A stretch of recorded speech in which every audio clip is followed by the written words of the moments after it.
Olá, esse é o vídeo 2 do workshop de ciclismo Treine Certo. Eu sou Cris Silva, treinadora da Alta Performance Ciclismo. E eu sou Viviane Lourenço, também treinadora da Alta Performance Ciclismo. No vídeo 1, a gente passou para vocês quais são os principais pontos pelo qual os atletas não conseguem evoluir. Quais são os erros que você comete na prática que você não está conseguindo evoluir.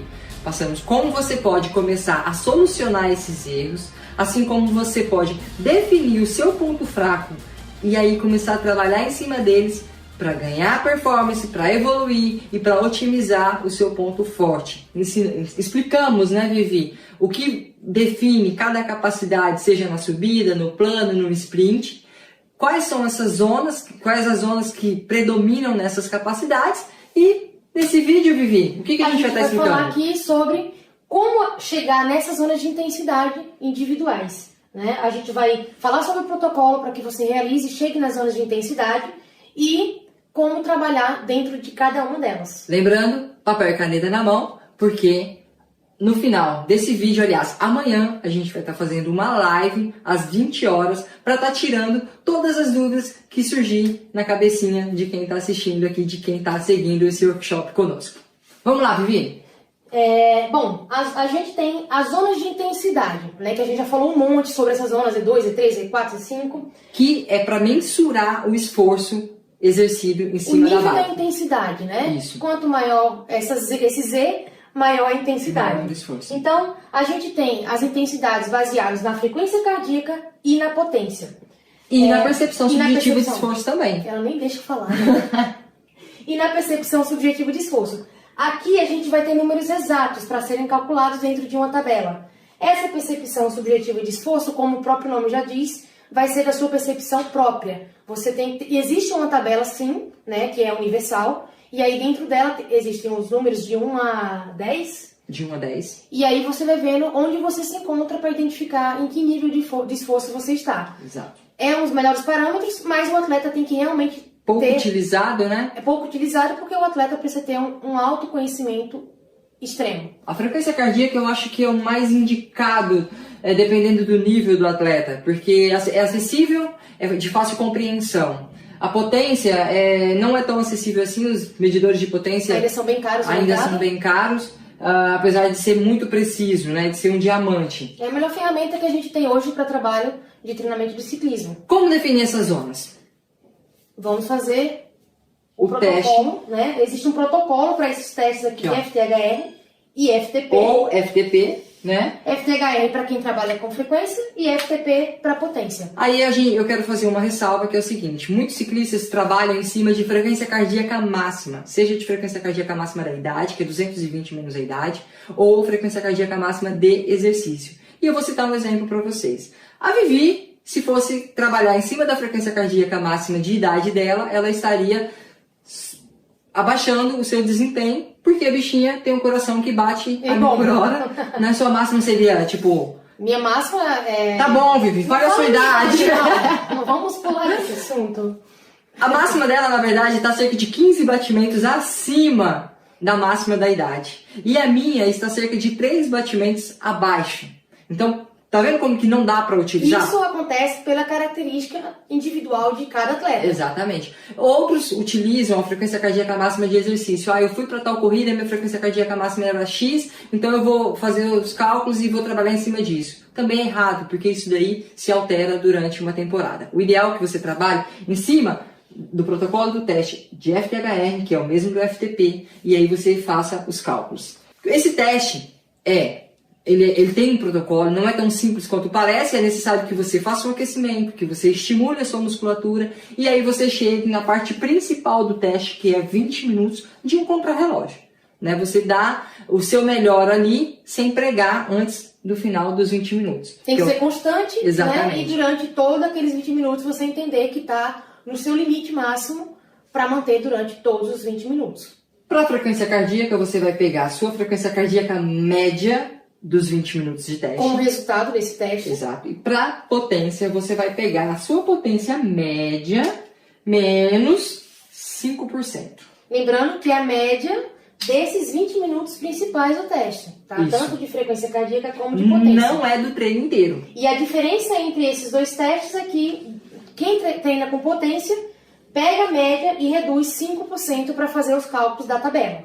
E na frequência cardíaca é a média absoluta, né? Não precisa reduzir nada.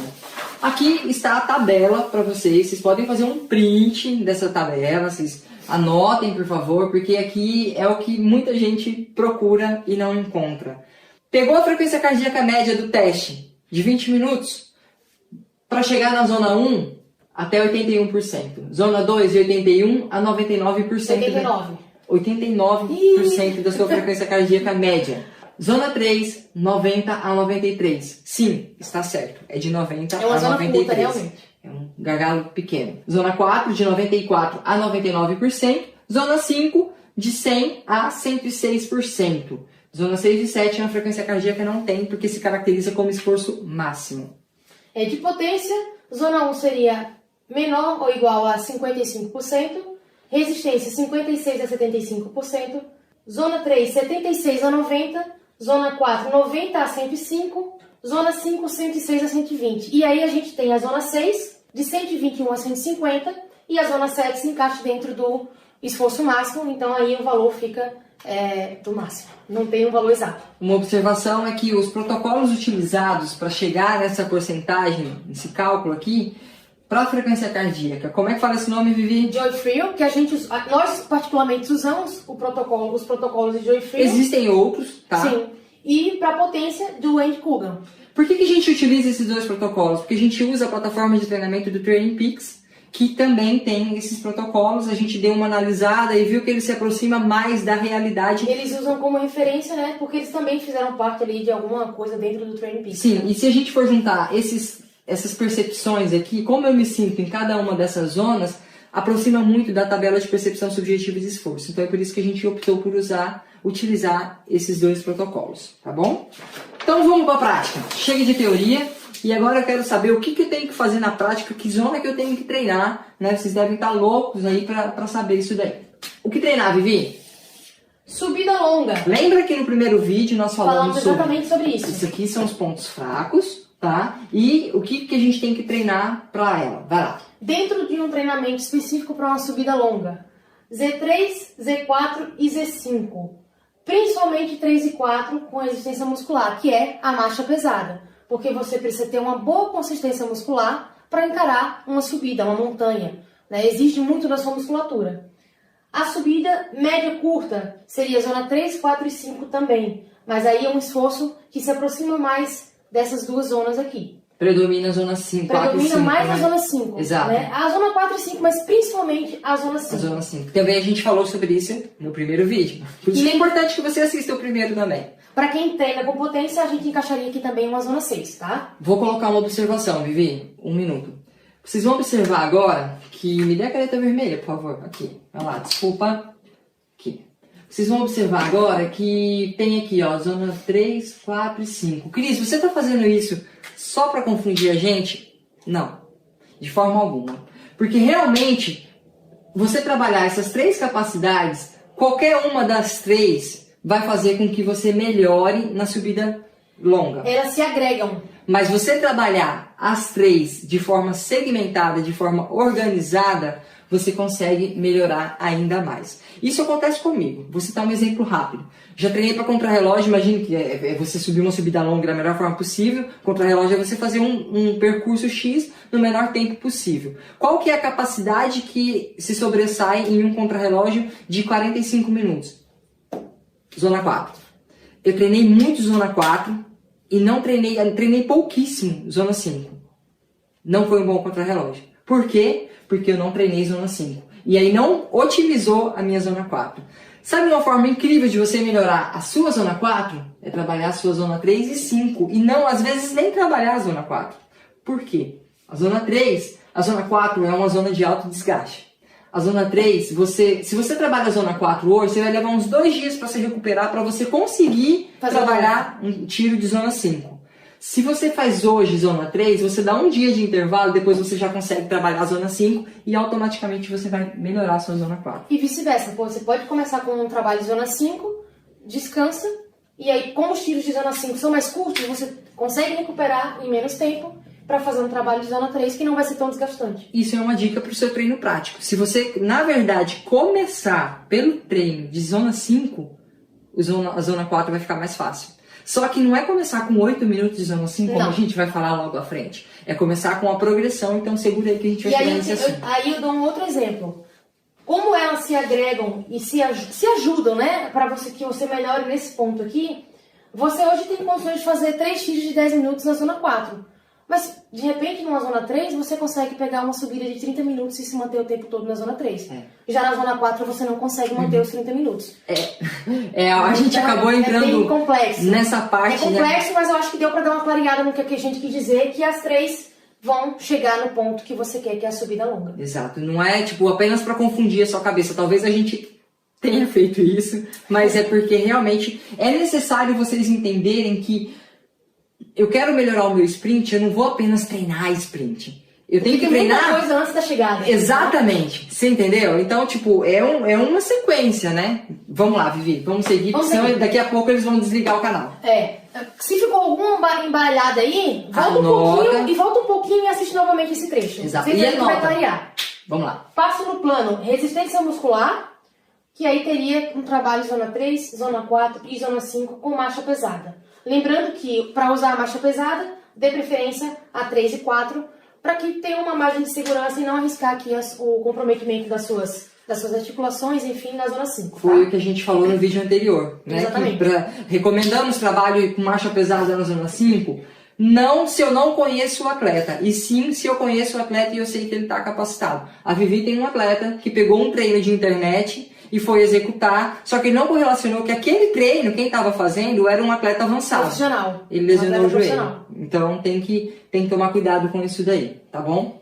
Sprint curto e aceleração, Z5 e sprint máximo, né? É o esforço máximo. E aí, quando você quer trabalhar essa característica aqui, são tiros curtos, já que você vai ter um esforço máximo, e o intervalo de recuperação tem que ser longo, para que no outro tiro você tenha novamente uma boa eficiência. Exato. Capacidade de trabalho em alta intensidade, que também traduz pra gente como trabalho de tolerância ao lactato. A bibliografia, ela não trabalha tanto isso, mas que é muito importante, porque se a gente for falar assim, de zona 4, 5, 3, 2, intervalos nessas zonas, quando você quer trabalhar a capacidade específica, por exemplo, eu quero trabalhar sprint, o intervalo tem que ser longo, para que você tenha qualidade. Eu vou explicar isso também mais adiante. Agora, se você quer trabalhar a sua capacidade de sprint com lactato na corrente sanguínea, o intervalo tem que ser curto. Então, você pode trabalhar na zona 3, 4 e 5 com esforço máximo e intervalo de recuperação curta. Esse intervalo de recuperação entre os tiros, entre essas capacidades, entre as zonas, é o que vai definir, na verdade, a capacidade que você está treinando. E a gente está embaralhando essa cabeça, eu espero que não. Vamos lá. Próximo capítulo. Olha, se a gente pudesse, na verdade, a gente ficaria falando aqui durante dias e dias sobre o assunto, porque é muita coisa para falar. Mas a gente vai chegar. A gente está aqui tentando fazer um resumo que vai deixar a sua vida organizada para que você treine e possa evoluir. Porque uma das nossas missões não é apenas entregar o bolo pronto. Eu quero que vocês, quando vá treinar, quando vai executar algum tipo de treinamento, seja que o seu treinador passou, ou a planilha que você montou, que você saiba o que você está fazendo. E por que você está fazendo. Principalmente porque eu não gosto de treino de sprint. Mas tem que entender que aquilo ali vai te ajudar. De repente é o seu ponto fraco. Você pode não virar um sprintista, mas você pode se defender e aí lá na frente se sobressair no que você tem de mais forte. É por isso que a gente às vezes está, né, não é encher linguiça, é simplesmente explicar realmente a teoria para que você coloque na prática e você vai colher mais resultados com isso. E até se motive entendendo por que está fazendo aquilo. Exato. Treino intervalado vai otimizar o seu tempo, então nessas zonas de intensidade que a gente passou para você aqui, existe um limite de capacidade, né, Vivi? Que a gente consegue permanecer dentro de cada uma. Zona 1, recuperação, é a zona de recuperação ativa e você consegue ficar nela a vida inteira. Zona 2, zona de resistência, dura em torno de 2 horas e meia a 14 dias. Você consegue permanecer na zona 2. Zona 3, sublimiar, que é chamada sublimiar, também 2 horas e meia a 8 horas. Zona 4, limiar de lactato, de 10 minutos a 60 minutos dentro de uma zona 4. E a zona 5 é um trabalho de VO2, você consegue fazer um trabalho de 3 minutos até 8 minutos. Então aqui você já passa a entender como que você pode fragmentar. Cris, eu posso fazer um tiro de 90 minutos na zona 4? Você não vai conseguir. Poder pode, Mas você não vai conseguir. Você não vai conseguir porque fisiologicamente nós não temos capacidade para isso. Aí vocês podem interrogar o seguinte, Cris, mas eu fui treinar com o pelotão no final de semana e lá o meu gráfico do Garmin tá falando que eu fiquei 40 minutos na zona 5.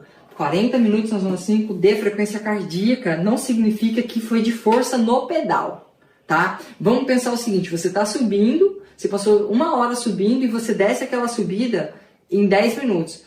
Você vai estar na metade desses 10 minutos e a sua frequência cardíaca ainda não vai ter saído da zona 5. Ainda não, você está recuperando, mas a frequência cardíaca não está na zona 1. Porque tem um gap.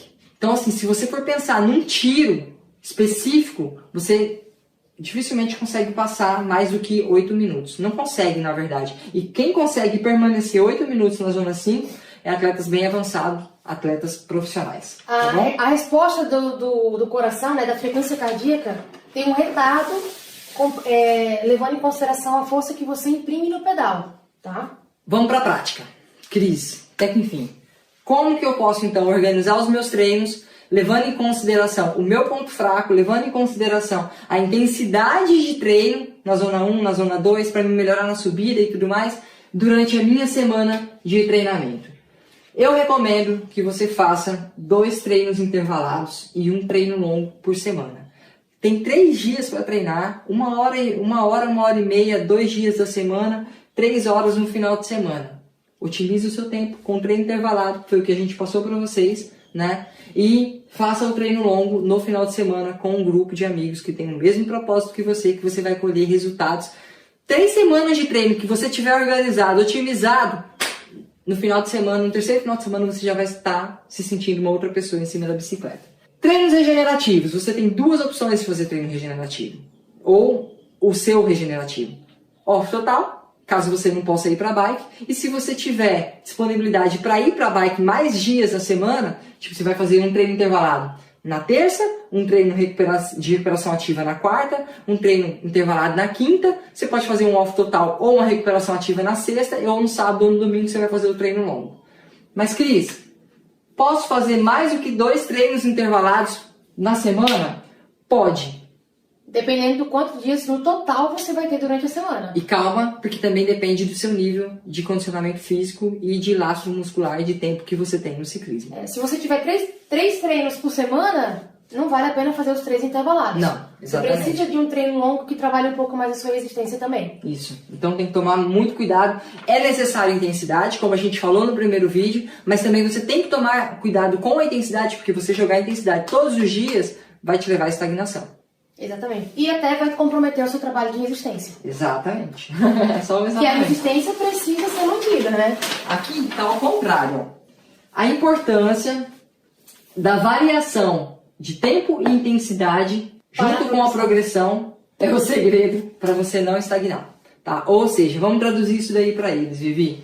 Você tem que usar contra a estagnação, que é o ponto que você talvez esteja hoje, que você não consegue mais evoluir, você tem que variar os seus treinos, seja pelo tempo ou pela intensidade, usando a progressão, partindo daqui para chegar aqui. Só que você não parte daqui e chega aqui igual, você tem que ir variando.